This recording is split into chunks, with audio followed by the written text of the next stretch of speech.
Hola, muy buenas tardes. Soy el doctor Jesús Mendoza Pérez, Fellow de Endourología del Hospital Centro Médico Nacional, siglo XXI. El día de hoy les voy a continuar hablando acerca de la historia clínica urológica.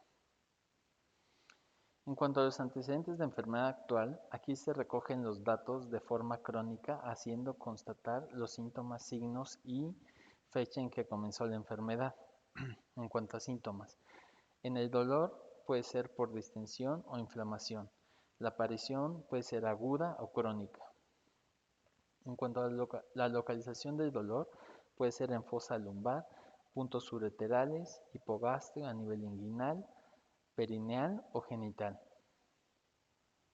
En cuanto a la intensidad del dolor, la podemos medir del 0 al 10 o ningún dolor, dolor leve, dolor moderado, dolor severo, dolor muy severo y el peor posible. En el dolor concomitante o con síntomas concomitantes pueden ser generales, sistémicos, trastornos miccionales, cambios en la orina, respiratorios, digestivos, genitales sexuales. En la irradiación del dolor puede ser lumbar, genital, abdominal. Las dos primeras son características del dolor reno-ureteral. En el tipo puede ser cólico, punzante, lancinante, urente. En la duración puede ser permanente o intermitente. La fiebre puede ser continua, intermitente o recurrente. En el dolor lumbar, cuando la obstrucción se encuentra en la porción media del uréter, el dolor del lado derecho se irradia al cuadrante inferior derecho del abdomen, punto de McBurney, por lo que puede simular una apendicitis. El dolor del lado izquierdo irradia al cuadrante inferior izquierdo y puede confundirse con diverticulitis. El dolor puede irradiar al escroto en el hombre o a los labios en la mujer. La obstrucción en la porción inferior provoca síntomas de irritabilidad vesical, como polaquiuria, tenesmo vesical y molestias suprapúbicas, que pueden irradiar a lo largo del uretra hasta la punta del pene. Las enfermedades ureterales que evolucionan en forma lenta o que solo producen obstrucción leve, rara vez provocan dolor. Por ejemplo, los tumores y los cálculos ureterales que producen obstrucción mínima no suelen ser dolorosos. El dolor vesical. Por distensión excesiva de la vejiga, resultado de una retención urinaria aguda o de una inflamación. El dolor suprapúbico continuo, no relacionado con retención urinaria, rara vez es de origen urológico. Los pacientes con obstrucción urinaria de progresión lenta y distensión vesical, por ejemplo los diabéticos con vejiga neurogénica flácida, no suelen experimentar dolor a pesar de la acumulación de volúmenes residuales de orina superiores a 1 litro. Las enfermedades inflamatorias de la vejiga suelen producir molestias suprapúbicas, es decir, el dolor suele ser más intenso cuando la vejiga está llena y se alivia al menos en forma parcial con la micción. Los pacientes con cistitis experimentan en ocasiones dolor suprapúbico punzante, agudo, al final de la micción, denominado estanguria. Asimismo, los pacientes con cistitis con frecuencia experimentan dolor que irradia a la porción distal de la uretra y se asocia con síntomas irritativos durante la micción, como polaquiuria y disuria. El dolor prostático suele ser consecuencia de inflamación asociada con edema secundario y distensión de la cápsula prostática. No está bien localizado y el paciente puede manifestar dolor en la región inferior del abdomen, inguinal, perineal, lumbosacro, peneano, rectal o en todas estas regiones. Se suele asociar con síntomas urinarios irritativos como polaquiuria y disuria, y en casos graves edema prostático significativo puede provocar retención urinaria aguda. El dolor peniano. En el caso del pene flácido, suele ser secundario a la inflamación de la vejiga o la uretra, con irradiación máxima del dolor al orificio de la uretra. Puede deberse a una fimosis o parafimosis. En el caso del pene erecto, suele asociarse con enfermedad de Peyronie o con priapismo.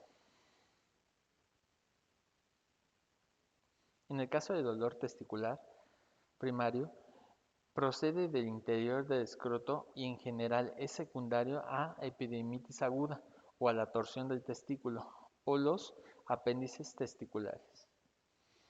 Como resultado del dolor y del edema asociados tanto con la epididimitis aguda como con la torsión testicular, con frecuencia resulta difícil distinguir entre ambas entidades. Puede ser provocado por la inflamación de la pared escrotal propiamente dicha, lo que a su vez puede deberse a una infección simple de los folículos pilosos o a un quiste sebáceo crónico.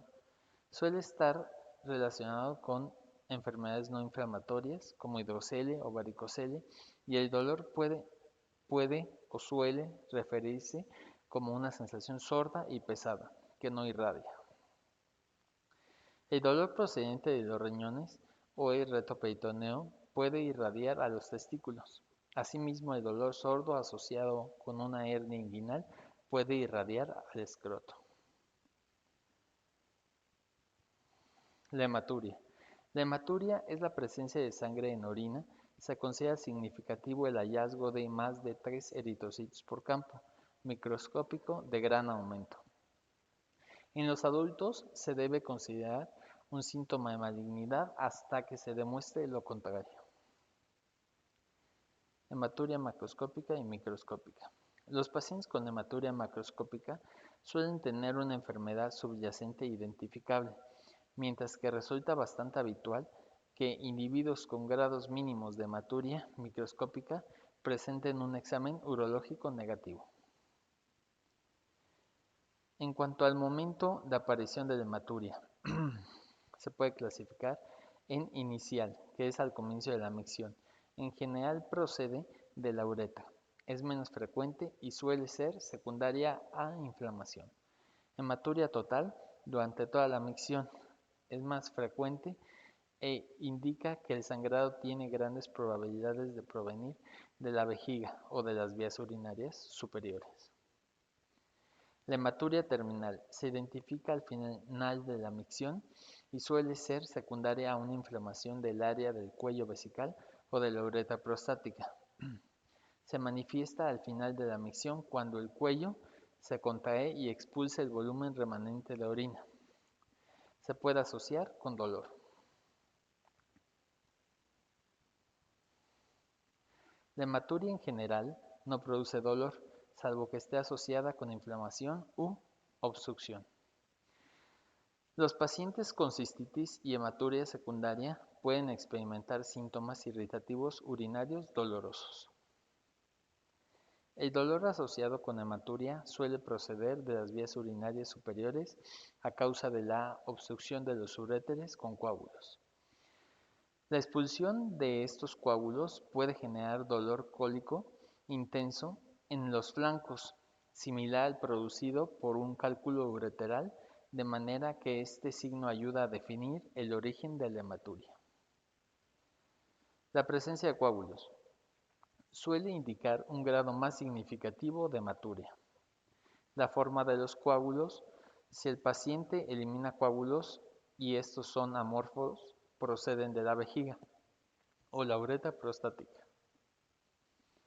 No obstante, la identificación de coágulos vermiformes en forma de gusano y están asociados a dolor en el flanco indica que la hematuria proviene de las vías urinarias superiores. En un paciente con hematuria macroscópica se debe indicar una cistoscopía tan pronto como sea posible para establecer si la hematuria proviene de la uretra, la vejiga o la vía urinaria superior. En pacientes con hematuria macroscópica secundaria a un trastorno en las vías urinarias superiores, se observa con la salida de orina roja del orificio ureteral comprometido. La causa más frecuente de hematuria macroscópica en un paciente mayor de 50 años es el cáncer de vejiga.